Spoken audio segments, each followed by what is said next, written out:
Welcome everybody, I'm Tanya the Starlit Stitcher and welcome to my cross stitch channel. My first big announcement of this week is I'm gonna sing you a love song cause you asked for it, but not right now. Not everybody's gonna be interested in that kind of a thing, so I'm gonna put that towards the end. But it's been a holiday and I told you guys maybe I would on the holidays, and it was Valentine's Day on Monday, so it's gonna come. Anyhow, so it has been an interesting week this week. I did a lot of stuff. Excuse me. We got some wind. It's acting with my sinuses a bit. And my spit keeps going down the wrong tube when I'm trying to breathe. I think I said that wrong. Oh well. You know what I mean. I have some Valentine's Day haul because my husband let me buy some things when we were at Walmart, and I love him. Yes, I do.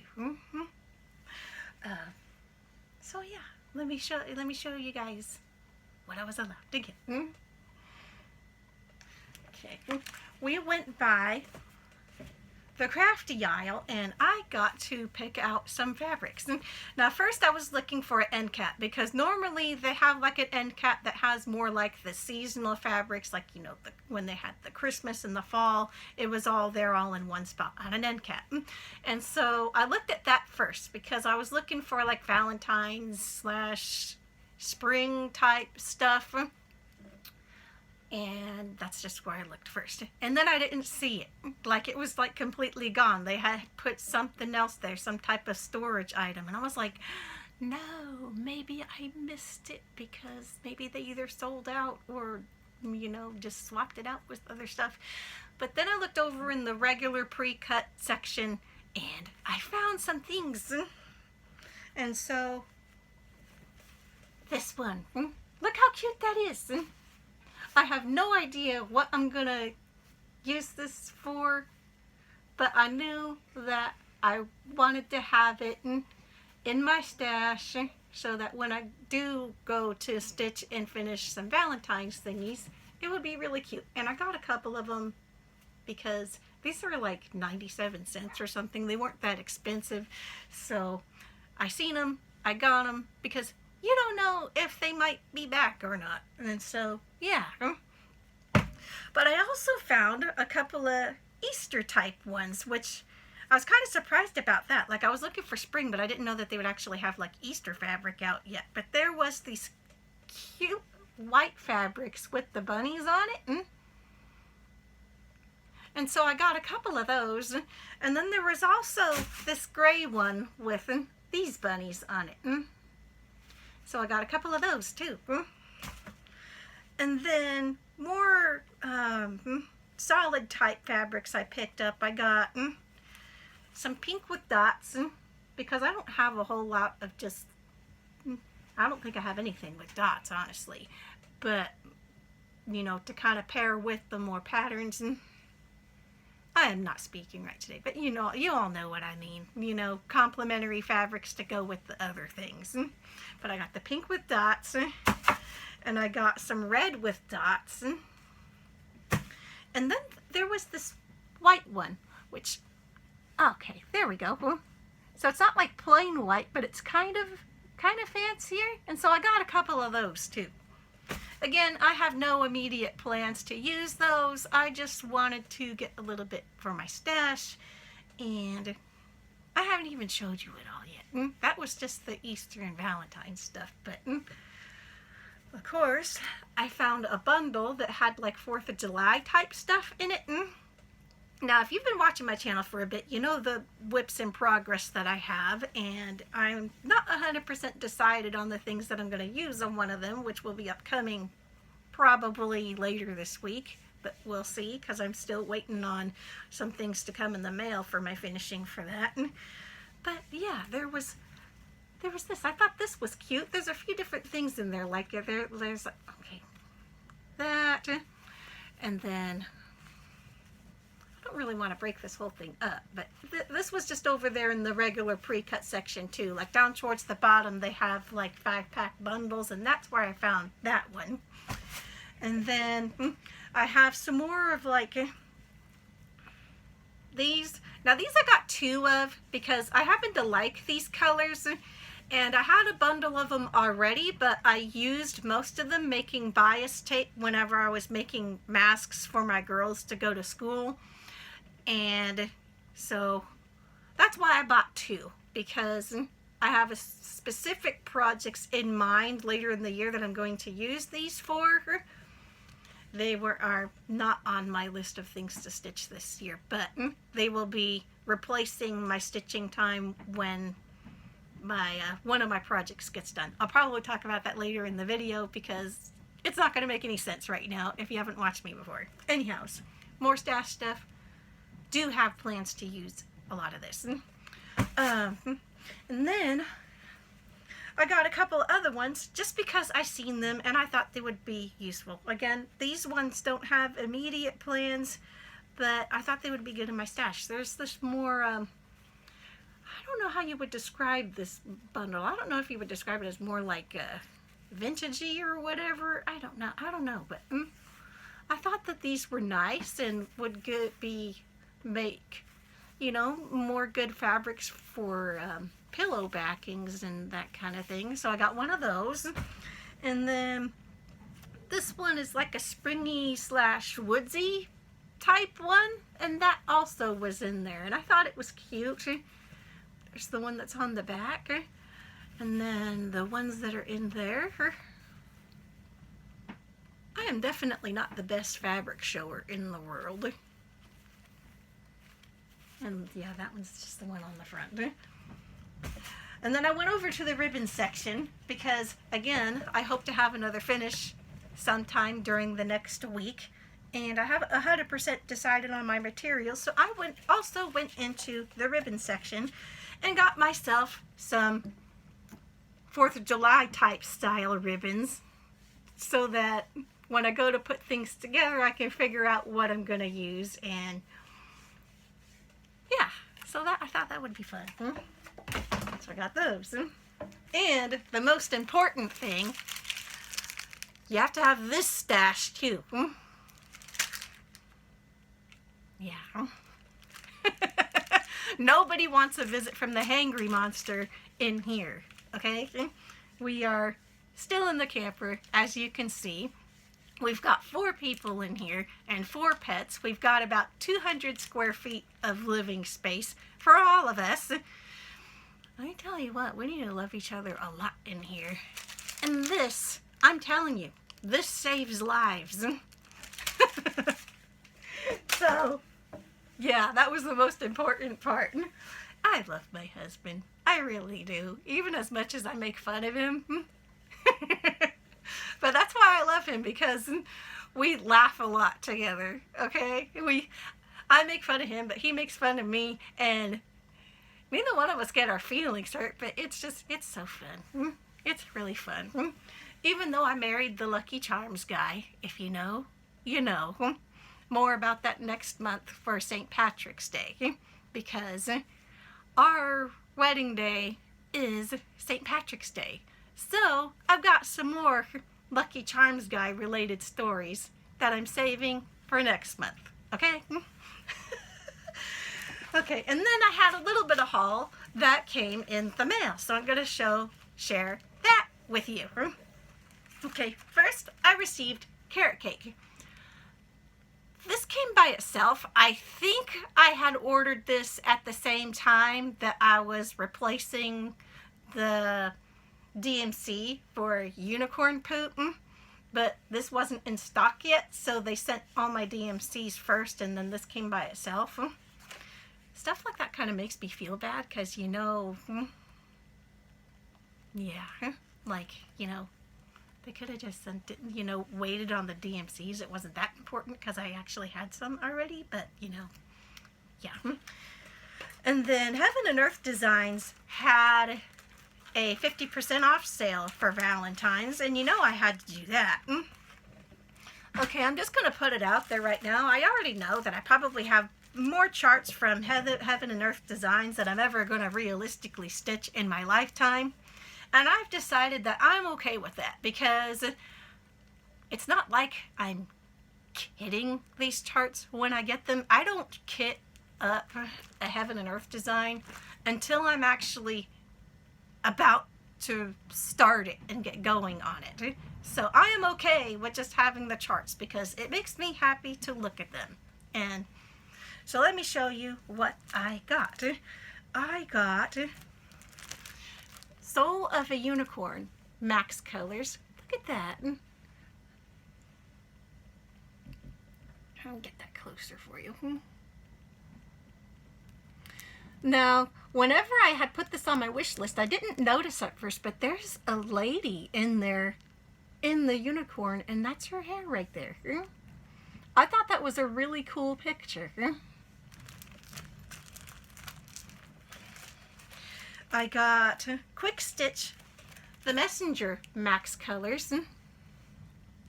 Now I like this one because I don't know if it was intended to be, but it looks like Hedwig from Harry Potter.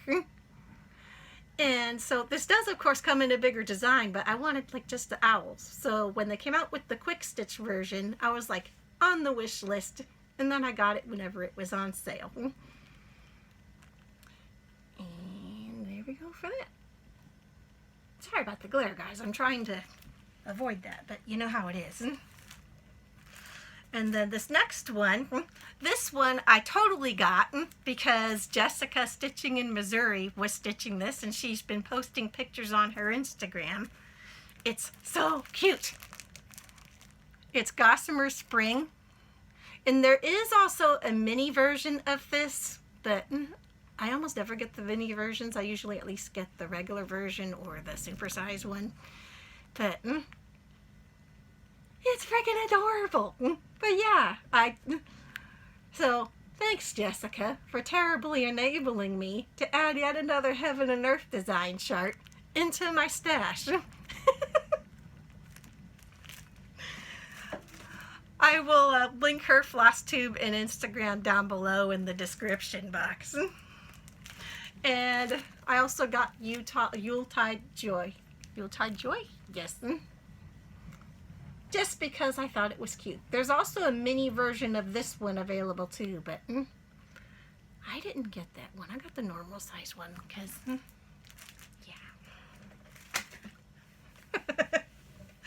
Okay, so that was all of my haul this week. Now, something else that I wanted to talk about before I get into my whips and all of that other stuff was I was watching Suki, the brown-eyed stitcher, yesterday, and she was talking about how she kind of feels like other floss tubers and Instagrammers, maybe they don't think that she's like a really good friend because like she's kind of slow on her responses and getting back to people and doesn't really actually reach out to talk to people all that much because her feeling is, what exactly do you talk about to people that you don't actually know in your real life yet? Like you don't know them yet on a personal level.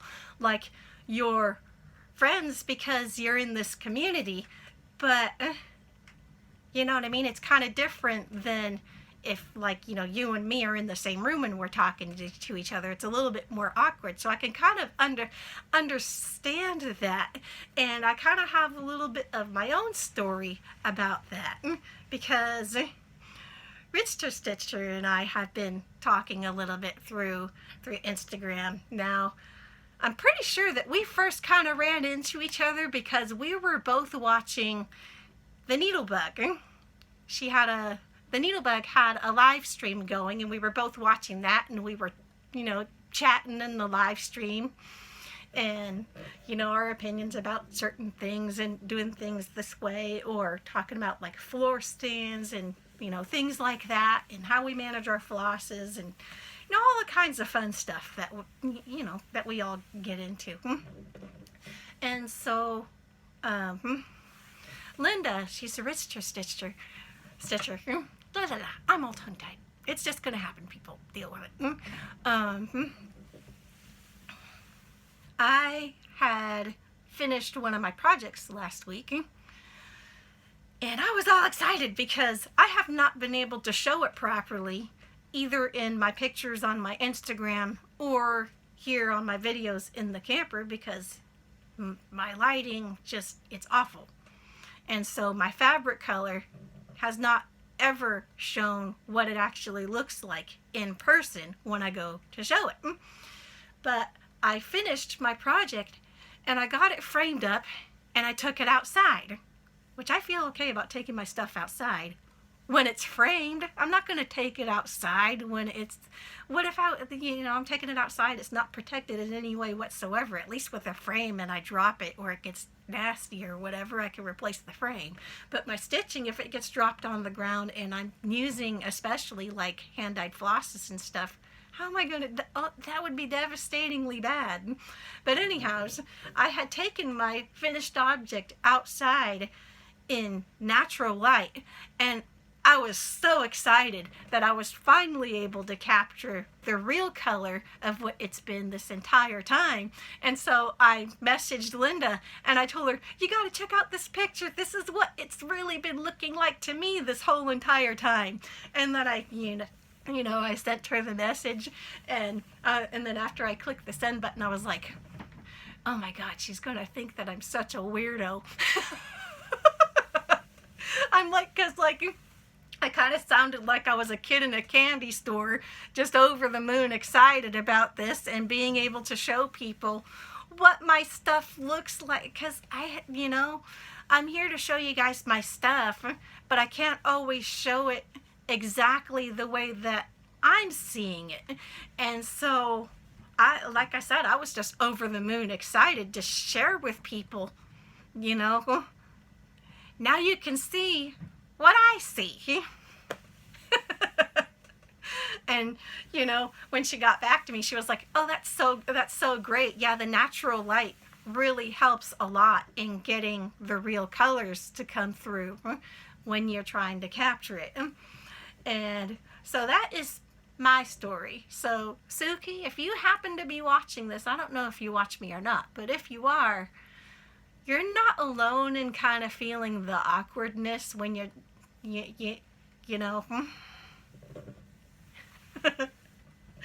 Okay, so I'm going to move on to the next subject, which is that finish that I was just talking about.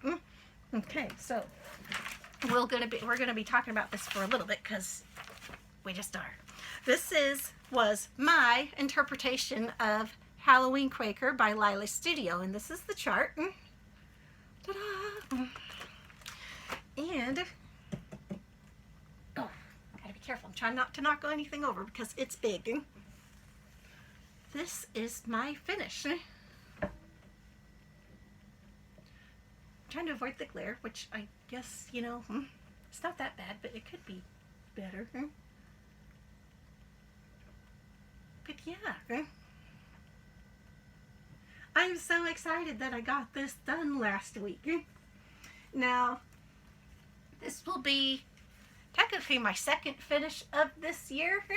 And so far, we're 2 for 2 on I haven't produced a perfect project yet. But you know what? I've decided I'm okay with that. Okay, so everybody knows about my witch hat. I did a goof up in there. And so everything else of the hat was not in the right place. And I just left it. But everything else went pretty good. Pretty good through the rest of the design. I didn't have any more things about that. However, let's talk about these spiders and the web. Okay. So that got done last because the instructions say to do it kind of like an Algerian eyelet. I have never stitched an Algerian eyelet before in my entire life. So this was the first specialty stitch besides like backstitch, which I didn't even know even counts as a specialty stitch, or a French knot, which I cannot do those. And so what I did for this was first I stitched everything else, the spiders. And when I got done with the spiders, I thought to myself, well, these guys are actually kind of cute without their little hairs on them, because you have to backstitch the hairs on them. And so I thought about leaving their hairs off. But then I decided, well, you know, it might be, I don't know, they need to have their hairs. And so I backstitched their hairs on there. And I was like, okay, there we go. They look pretty good. And what I did on the, so then we get to going into the Algerian island. Here, I've dropped a couple of these papers and I need to show you these. Oh, I need this too. I'm going to need that back. Okay, so what I did to anchor my thread in the back for this Algerian eyelet thingy, if, you know, was I think I started down here. So I anchored my thread down here on that spider. Now when I go, I did the same thing as how I anchor to do backstitch, which I don't know if this is the way that other people do it, but I'm going to demonstrate what I do with my thread in the back to anchor, because I don't like backstitch in the first place. However, there's nothing more frustrating than going to do your first backstitch and then all of your thread just gets, you know, maybe you like pulled it too hard or whatever, but then you go to put it in there and all your thread comes out instead of staying actually in your project where you want it to be. And so this is what I came up with over time. Okay, so I drew this. This is the back of your project. So if you're stitching one stitch at a time, it's going to look something like that. Or if you stitch all the way across and all the way back, it's going to look something like that. I'm not the world's most perfect artist, but hopefully you understand the gist of what I'm doing here. Okay, and so okay, this is going to be kind of weird. So what I do when I go to anchor my threads in the back, when I'm going to do backstitch, or like what I did with this eyelet thingy, is I take my thread and I go underneath those. And then I go underneath those as well. So this is representing 2 rows of stitches. And then I go back in under the first row that I went under. And then I go off and do whatever I'm going to do with that thread. That's not going to go anywhere. Like, you can tug on that thing as hard as you possibly can and it ain't going to do anything. Now granted, I'm putting it under like 4 or 5 stitches each way that I go with that. But basically, yeah. And then again, if your stitches look like that on the back, I'm going to go underneath those guys, underneath another thing, and then back around the first ones that I went through, and then I'll go off and do off to the races and do my thing. So this marker is kind of sucking. Apparently my daughter was using this color a lot. So hopefully you guys sort of know what I did, because that actually works pretty good to make sure that, you know, if you accidentally tug too hard, your thing is not going to come out. So that is how I anchored down in this guy to start with. And then I did my eyelet. Okay, I can't show you the chart, obviously. So we're going to have some more famous drawings done by Tanya. Haha. So obviously this is not a this is not the chart. Do not try to stitch this. It is actually, this is nothing at all that's going to get you this, okay? This is just for demonstration purposes only. So this is your chart, okay? You're looking at it and you're like, that can't be that hard, because, you know, it's the things you're going up and you do the eyelet part. So I went through and I did that, and then I was going to go through and do the other stitches, you know, the other ones that go.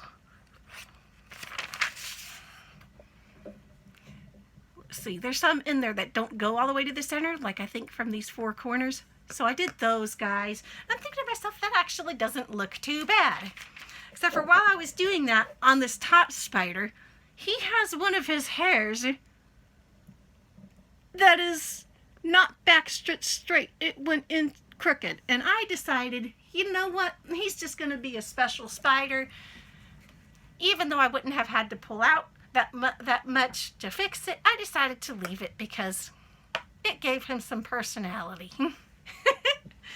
And so anyhow, as I got all of that eyelet part stitched in, And then I was like, it's a little bit crooked. And so I thought to myself, I think I probably did not put this in exactly the right spot, because like I said, looking at it on the chart, it doesn't look like it would be that bad to figure out where your center is and all that. But on this, finding your center in that, it doesn't seem like that much counting. But that was a lot of counting. And apparently I didn't do it right. However, I thought other than that, it looked pretty freaking good. So I was like, you know what, I'm just going to leave it. Well then, I had to do, you know, those ones that go around. And then, story of my life on that. So it's one thing to look at the chart. So you see your lines on the chart, and you can still see, you know, where your holes on the fabric are at. And so it seemed like it would be easy enough to follow the chart and do that. However, logistics sometimes are not what they seem they're going to be. And so I discovered that after I put in the auxiliary eyelet thingy for the main part of the web, I could not see the holes at all on where I was supposed to put, you know, the ones that go around, because the other threads that make the eyelet was covering them. And so I decided, you know, I'm just not going to care. I'm just going to put where I think they're supposed to go and call it good, because I don't know. I'm pretty sure spiders in real life don't perfectly make their webs every time anyways. And so if it ain't exactly what it's supposed to be, we're just going to pretend that it was. And that is how I end up getting there. Now, that was a lot of talking about that eyelet thingy, but that's because whenever I posted my picture on Instagram of this, oh wow, that's a lot of reflection now. Okay, there we go. That's better, not perfect, but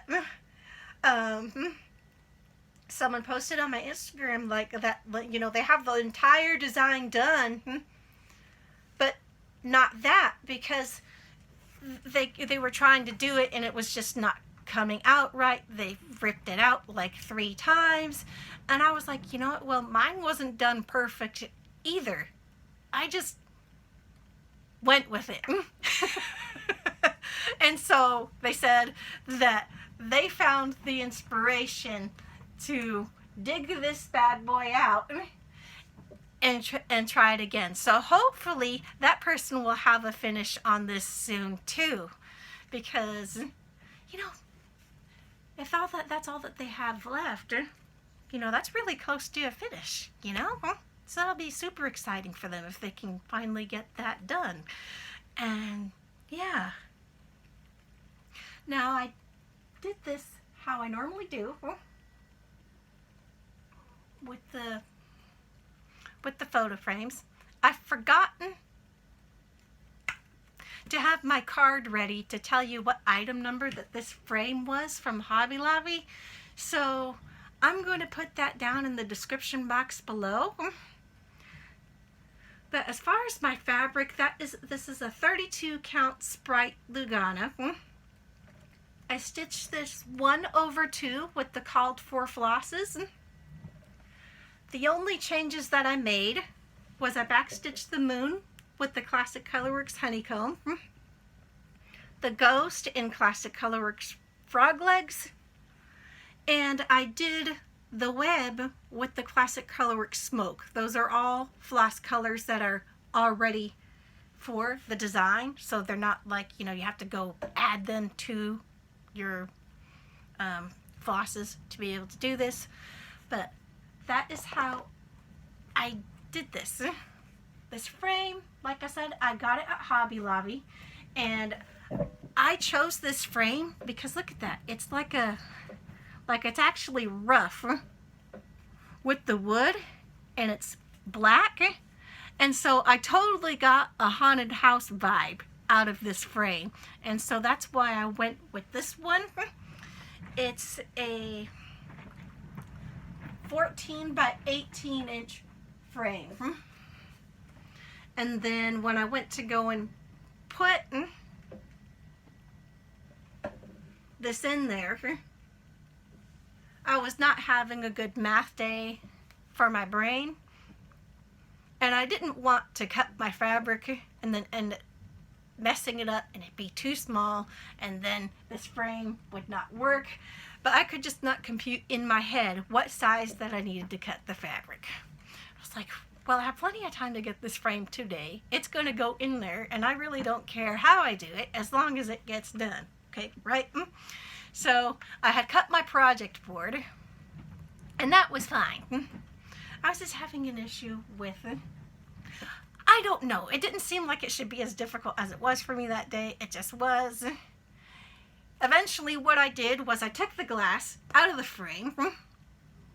I put my stitching facing me, because normally when I cut my fabric, I have it face down with the back of my stitching on the top when I'm cutting the fabric, but I didn't do that this time.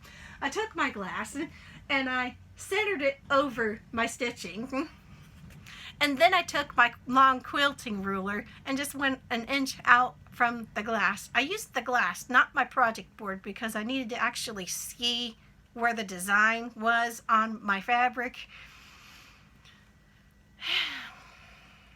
And that is how I got my fabric cut. And then from there, once it was cut down, I centered it as best as I could on my project board, which is, it's acid-free foam board. I don't know why I keep calling it a project board. It's probably, you know, the same stuff, but whatever. And then shoved it in there. Okay. Now, the prongs on the back of this, they are holding it in there just how it is, but I'm going to add my special doohickers for extra reinforcement, because this is just, they're barely hanging on there, and I don't trust them to hold forever. So I need to get my husband to get his drill out, and we will take care of that probably later today. I meant to do it yesterday and I totally forgot. But yeah, now this frame, of course, I bought it on a 50% off sale. Try to not buy stuff at full price if you can help it, because almost everything goes on sale at some point. And so half price was where I got this. Is it centered proper 100% right? Probably not. Is it 100% straight on all of the borders? I have no idea, but probably not. But you know what? It's good enough. And I framed it myself, which saved a lot of money, and that's worth it. I mean, you know, I can deal with not 100% perfect for a significant reduction in how much it costed to frame. And so, yeah. Well, we're at like half an hour into this video already. I knew it was going to be a long one. Okay, so I'll try to go through the rest of my whips a little faster. Okay, so first, unicorn poop for sale. That's how it will look when it's done. And this is where I got to this week. Now I came down here some more on these guys here, and then I filled down here. Now last week I was saying, like, you know, I want to continue going with the rainbow in this direction. Well, you make a plan, and it kind of seems like your plans have to change, because you see down here on this one, I had kind of stopped right there instead of going all the way down. It's because this color that I was using here, it comes down, but then it goes back up in this other direction. And I was like, oh, you know, that'll be off. Okay, I'll just move on to the next thing, and then I'll grab it. But then when I went to go and do these guys, a couple of these guys, they do the same thing. Which, that wouldn't be that bad to just, you know, do all the colors and the camp out over there, and then they'll, you know, come down and do that. The issue for me is whenever I do my stitching, and they're stitching in there, like down on the bottom already, and I'm stitching down on top of those, my stitches start looking ugly. Like there's some people who they can start down in the bottom left or bottom right corner, and that's the way that they always stitch. They stitch from the bottom up, and their stitches are beautiful. They're gorgeous, perfect. But whenever I do it, especially if I'm using more than one thread, my stitches are not pretty. And so I try to avoid doing that. Like, I don't know if maybe it's just how I stitch or how I'm holding my needle or I don't know. So I try to stitch in like, you know, this a ways and then this a ways, or a combo of the two, so that my stitches look as nice as they possibly can by doing that, because that's what works for me. Again, that doesn't mean that's the only way to stitch, because like I said, obviously other people are able to stitch in other ways and it comes out just as good or better than mine. But anyhow, that's how come my plans changed and I went back up to the top of the rainbow again. And then I decided to just stay on that page because this color here, well, some of them that I've been working with, the rainbow goes all the way to the end of page 4 and a little bit, I mean page 3 and a little bit into page 4. And I didn't really want to go all the way over there. And I mean, that's kind of, you know, kind of extensive. So I was just like, you know what, I'm just gonna, you know, do the rainbow down here, because the edge of the rainbow will be round about here when it comes through, something like that. And so I'm still only going to be doing just the rainbow and not the sky at this point. And then when I come back over here, it'll do the same thing. I'll just do the rainbow. So my plan is still to do just the rainbow and not move on to the sky until the whole rainbow is done. It's just being done in a little bit different way than what I had planned. But this is where that is at. I was really happy with my progress this week. I got something like 1,500 stitches in there. And I've said before that I don't use Pattern Keeper, mostly because I don't have an Android, but I don't have a tablet at all. One thing that I was doing before we moved here was I would either scan in the page that I was working on, or I'd take a picture and then I'd blow it up in like paint or something and then like color it off in there. So I had ways of, you know, making it, you know, at least a little easier. I'm working entirely off of the hard copies here in the camper. And so when I started this one, I did a little bit different. I haven't talked about it yet, but you see these blue lines that I've drawn on here on top of my already gridded Ada. That's my Clover water-soluble pen, and that's the outlines of the pages. And it seems like such a simple thing, but it has made the transitioning between working off of different pages so much easier than it otherwise would have been. Like, it seems simple enough to go, okay, those 3 rows or vertical columns, they're shaded off, so I've already done them. But I don't know, my brain doesn't work that way. So when I visibly see in front of me that's the end of the page, that has been making it a lot easier for me. Like when I'm going back and forth across here, or, you know, I've been coming down into here, and so yeah, just something simple that I did, and it has helped me tremendously when working off of the physical copies and working off of multiple pages. And I also have not said it in a while, so I'll say it this time. Is I'm doing this on an 18 count easy count Ada, and I'm stitching this with 2 threads. Now I went with the 18 count Ada because of my lighting situation here in the camper. I'm not able to do the 25 count or the 28 count 1/1 or 2/1 tent stitch right now because I can't see it good enough, but the 18 count is working pretty good for me in here, and so that's why I chose to do it this way this time for this particular project. Okay. Now next was I did this block for my Nutcracker village, and so that has me caught up for this month, and there we have it for this guy. Look how cute that is. Now this is also on an 18 count Aida. The color is opalescent raw linen. I had picked this up on 123 Stitch some time ago, but they do still sell it. And because I had it in my stash already, that's what I went with to do this design.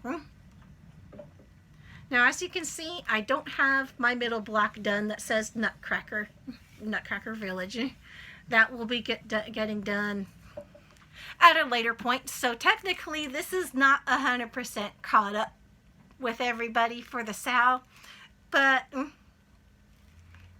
that's was my goal for this month on this, and I'm happy with it. I will catch up and do that middle block when I've got some more stitching time, or maybe not until after I have this block down here done, which this is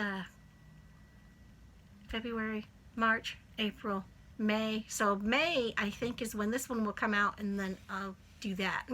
So if I can do this block before May, that'll be a plus. But for now, I might not do it until I have the May block. But anyhow, that's where we're at on that. So all of my Sals are caught up, in my eyes anyways, for February. So I'm good with that. Okay, and then I also made a lot of progress on my American Deer again. Okay, so I have said before that this is the one that I work on in here, like in the evenings, because the light sucks, I can't see. And so I cheat and stitch on printed kit fabrics, okay? Something for everybody in this hobby, people. And this is where I got to on it this week. He has a face now, guys. So last week I had done this blue and the stars and this ear over here, and that ear was fully done. So most of what you see in the face, and I did some in the ear over here, that's what I did on him this week. He looks great. I love it. And so when I was talking about those fabrics that I got over at Walmart, where did they go? Oh, they got buried in my basket over there. I made myself a dump bin so that it wouldn't be so messy when I go to clean up after this video. But those like the purple and the yellow and the green, that bundle that I had got 2 of. When I'm done with this guy this year, what's going to replace him is I have some other ones that are not full coverage that I will be doing and hopefully completing and turning into pillows as gifts for 3 of our nieces at Christmas this year. And so I'm already planning ahead for when I have my American Deer finished, guys. And that slot will be some more printed fabric kits, just not full coverage ones, because I would like to finish a few things in that bin, and so I feel like doing those smaller designs and turning them into the pillows. It kind of serves 2 things. Number 1, I have something to stitch on during those hours, and then number 2, I can knock out a few of our Christmas gift lists this year by doing that. And so those will not take time away from my other projects. It just fills in that little bit of time that I have every day. Oh, and I did also want to talk about, so you know that I have been doing significantly more progress on him lately than what I had been before, and that's because I have been making an effort to try and stitch on him more every week than I was before. Like before, I was only touching him like twice a week or something like that. And so this week and last week I on him for, let's see, this week, 6 evenings I worked on him. So 6 out of 7 evenings I was stitching on him. And then it was the same the week before. I think I stitched on him either all 6 nights or maybe even all 7 nights in the week. And so if I'm sitting there and I'm stitching on him every evening for like an hour, I mean, I might only get like 100 stitches in if it's I have to change my colors more often. But let's face it, there's no counting involved at all whatsoever when I'm working on him, because it's all already counted out for me. I just have to put the colors in there. And sometimes there's really big blocks. So most of the times when I'm working on him, I can put in at least 200 stitches, but even on the slow nights, it's at least 100. And so I was doing the math, and if I can put in 1,000 stitches a week on him, I can have him done in only a couple more months, maybe even faster if I can get over 1,000 stitches a week done on him. That'd be awesome. And so anyhow, yeah, maybe more talk than I had originally planned on him, but that's the way that this video seems to be going. And then lastly, I picked up Long May She Wave again yesterday. So now you guys know what I got all those ribbons for and things like that. And then, like I said, I have a couple more things on their way in the mail to help me with the finishing on this. And so here is where I'm at on that. So yesterday I did pretty much everything that's down on here. Now my goal was to do a little bit of the grass on here and at least finish this flower, and I had wanted to do the chicken that's over here. I didn't get to that because I made a few how-to videos for my mom.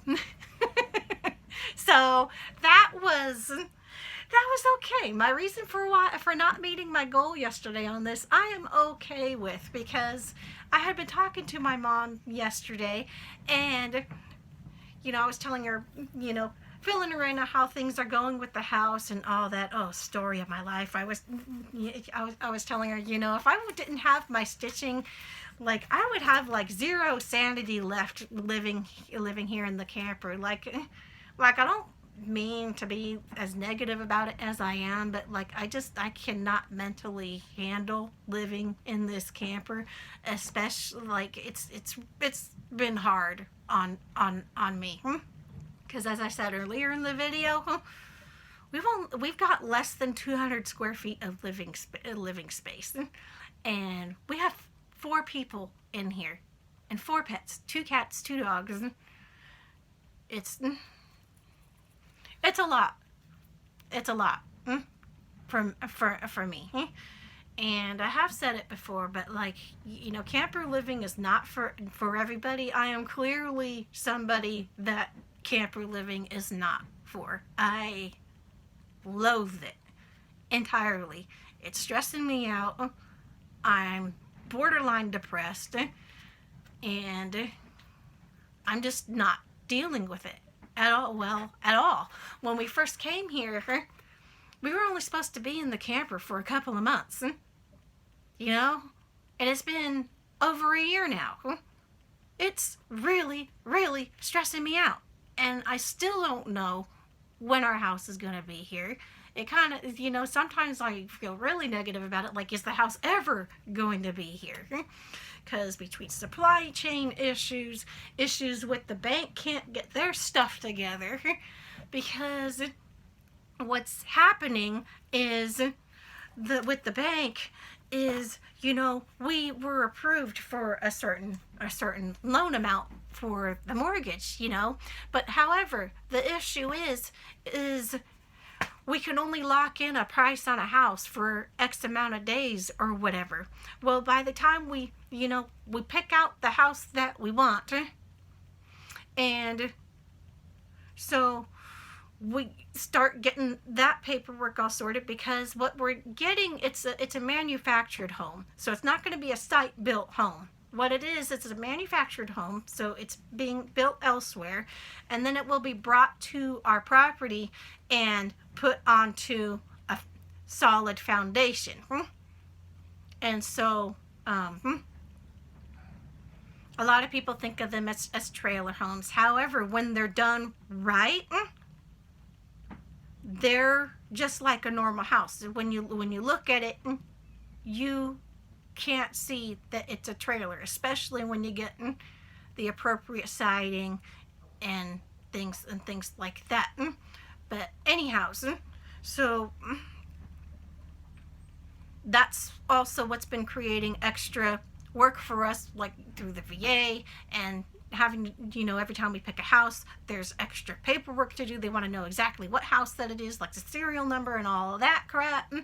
And so what's been happening is by the time you know we get that information to the bank, they've been so slow processing that information that we lose our lock-in price on the house that we picked. And so this entire time, the bank has been so slow processing our stuff that the house price keeps going up and up and up, pricing us out of the house that we would have originally bought had they actually processed our paperwork in any kind of timely manner. So we have had to change our house plan multiple times because of this. And so I think we're on like house number 6. So it's not like I'm getting... I started with the house that I really, really liked. And then I had to, you know, go down the list. And now we're at absolutely the deep down bottom house. Like, if they don't process this fast enough this time, we're not going to have a house at all.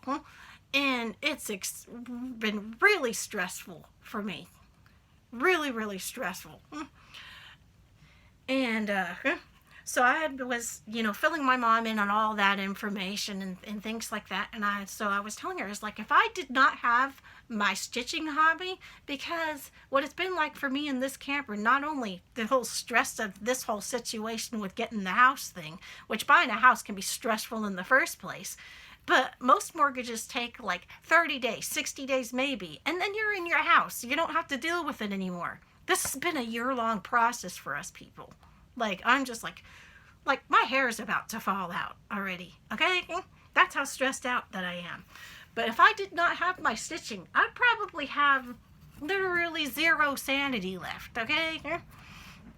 So I was filling my mom in on all that, and I showed her my picture of my Halloween Quaker that I finished, and she's just like, oh, that looks so good. I'm going to show that to your little brother. He will love it, because I have a younger brother that still lives with my mom, and he will love that. I know he will.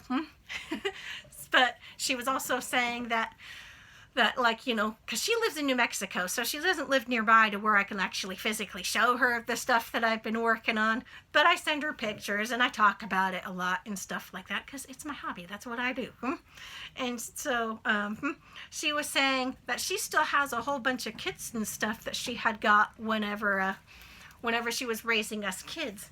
I mean, you know, she was a single mom raising 4 kids. She didn't have any time to stitch back then when she was raising us, and so she had put all of her stuff away, but she still has all of it.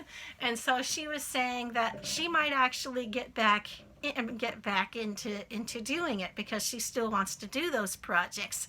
And so I was saying, that'll be really cool. And then I was thinking, but I also told her, I think the hardest part is going to be sorting all of your threads out, because in those older kits, they didn't come pre-sorted on cards telling you what color is what.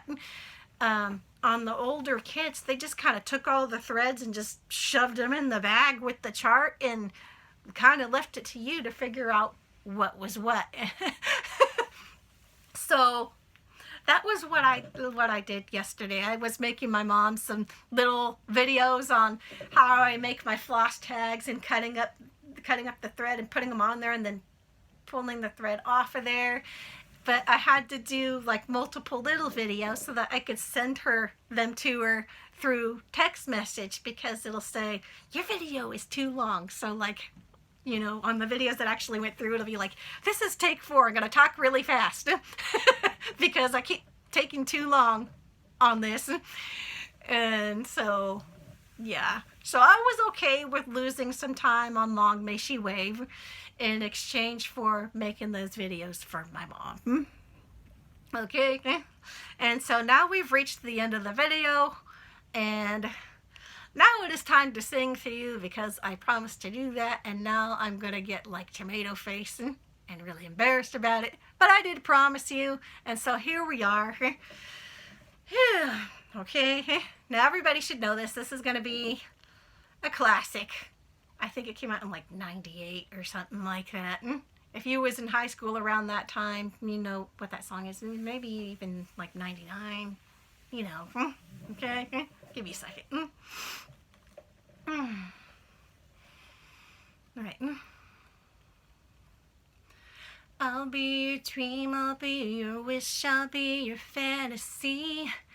I'll be your hope, I'll be your love, be everything that you need. I love you more with every breath, truly, madly, deeply do.